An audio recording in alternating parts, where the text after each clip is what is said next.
చేసినటువంటి statement the biggest statement. మరొక పెద్ద స్టేట్మెంట్ చేశారు. డాడీని కలిసే అవకాశం ఉన్నా నేను కలవలేకపోయాను అనేటువంటి స్టేట్మెంట్. అంటే పిలుపు వచ్చినా కవిత వెళ్ళలేదా, అసలు ఆమె ఏం కోరుకుంటున్నారని, డిమాండ్ ఏంటి, ఆ డిమాండ్ నెరవేర్చే పరిస్థితి పార్టీలో ఉందా అనేటువంటి చర్చ కొనసాగుతుంది. ఒకవేళ కలిసే అవకాశం ఉన్నా ఎందుకు కలవలేకపోయారు, లేకుంటే కేసీఆర్ డైరెక్ట్ గా ఏమైనా పిలిపించుకునే అవకాశం ఉందా, డైరెక్ట్ గా దూతల ద్వారా కాకుండా? ఒకవేళ జూన్ 2 వరకు ఈమె మూవ్మెంట్, ఈమె ఏ స్టెప్ వేయబోతుంది చూసి తదుపరి పార్టీ ప్రకటన తీసుకునేటువంటి అవకాశం ఉందా, స్టేట్మెంట్ ఇచ్చే అవకాశం ఉందా?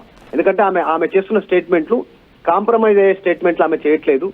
సో ఆమె ఫ్యూచర్ లో కూడా కాంప్రమైజ్ అవుతుందో కాదో పార్టీ పెట్టే అవకాశం ఉండొచ్చు, లేదంటే సపరేట్ గా జాగృతి పేరిట కార్యక్రమాలు చేసుకుంటూ తెలంగాణలో ముందుకు పోయే అవకాశం ఉంది. ఇప్పటికిప్పుడు ఎన్నికలు లేవు కాబట్టి పార్టీ పెట్టినా పెట్టకపోయినా జాగృతి పేరిట కార్యక్రమాలు చేసే అవకాశం కనిపిస్తా ఉంది. ఆమె రేపు జూన్ 2న భారీ ఆఫీస్ ఓపెన్ చేస్తా ఉన్నారు జాగృతి పేరిట.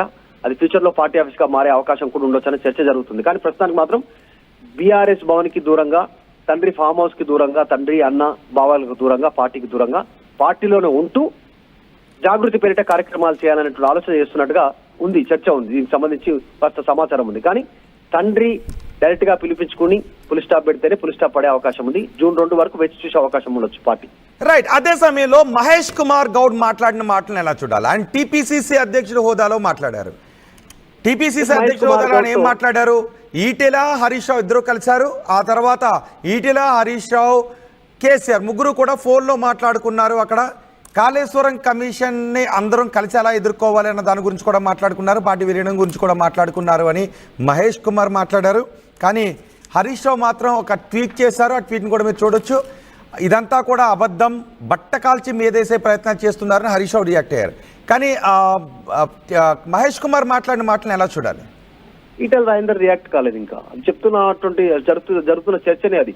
హరీష్ రావు కూడా చాలా లేట్ గా రియాక్ట్ అయ్యారు. నిన్న ట్వీట్ చేసి, నిన్న సాయంత్రం మీడియా సమావేశం ఏర్పాటు చేసి మహేష్ కుమార్ గౌడ్ ఒక రాష్ట్ర అధ్యక్షుడి హోదాలో, జాతీయ పార్టీకి సంబంధించిన అధ్యక్ష హోదాలో ఆయన అలిగేషన్ చేస్తే, ఇంతవరకు ఆ పార్టీకి సంబంధించినటువంటి చాలా మంది నాయకులు, మాజీ మంత్రులు ఉన్నారు, మాజీ ఎమ్మెల్యేలు ఉన్నారు, మాజీ మంత్రులు ఉన్నారు, ఇప్పుడున్న మాజీ ఎంపీలు ఉన్నారు, ఇప్పుడున్నటువంటి ఎమ్మెల్యేలు ఉన్నారు, ఎవరు రెస్పాండ్ కాలేదు. పార్టీలో ఉన్నటువంటి వాళ్ళు ఏదో ఒక అంశాన్ని ట్వీట్ రూపంలో ఖండించేటువంటి వాళ్ళు ఇంత లేట్ గా ఎందుకు రియాక్ట్ అయ్యారు? దాంట్లో నిజం ఉందా?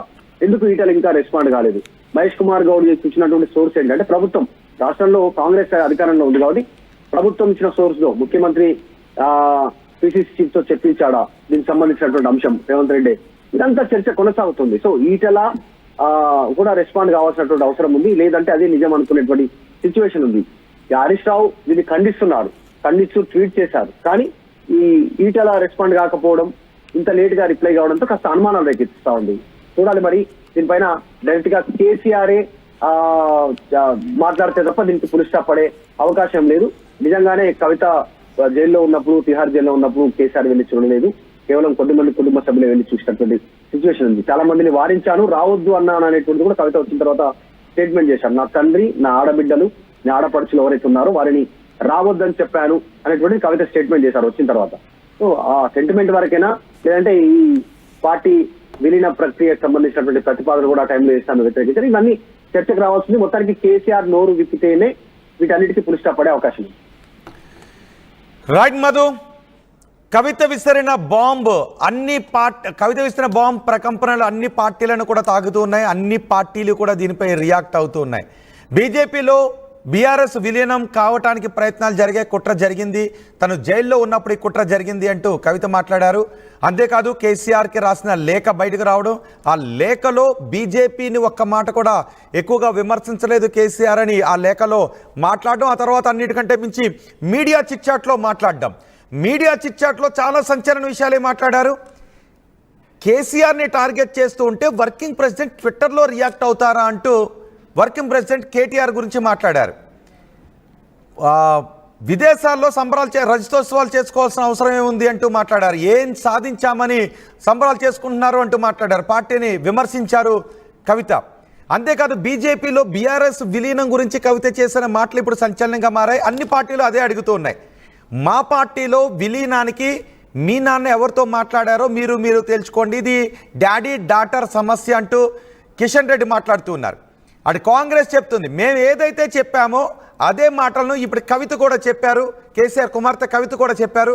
మేము గతంలోంచి చెబుతున్నది ఇదే, బీజేపీ బీఆర్ఎస్ ఒక్కటే అని మేము ఎన్నికల ముందు చెప్పాము, ఇప్పుడు అదే చెప్తున్నాము. అదే విషయాన్ని కవిత కూడా చాలా స్పష్టంగా చెప్పారు అని ఇటు కాంగ్రెస్ నేతలు అంటూ ఉన్నారు. అటు రఘునందన్ రావు అంటున్నారు కవిత కొత్త పార్టీ పెట్టబోతున్నారు, ఆ తర్వాత పాదయాత్ర చేయబోతున్నారు అని ఎంపీ రఘునందన్ రావు అంటూ ఉన్నారు.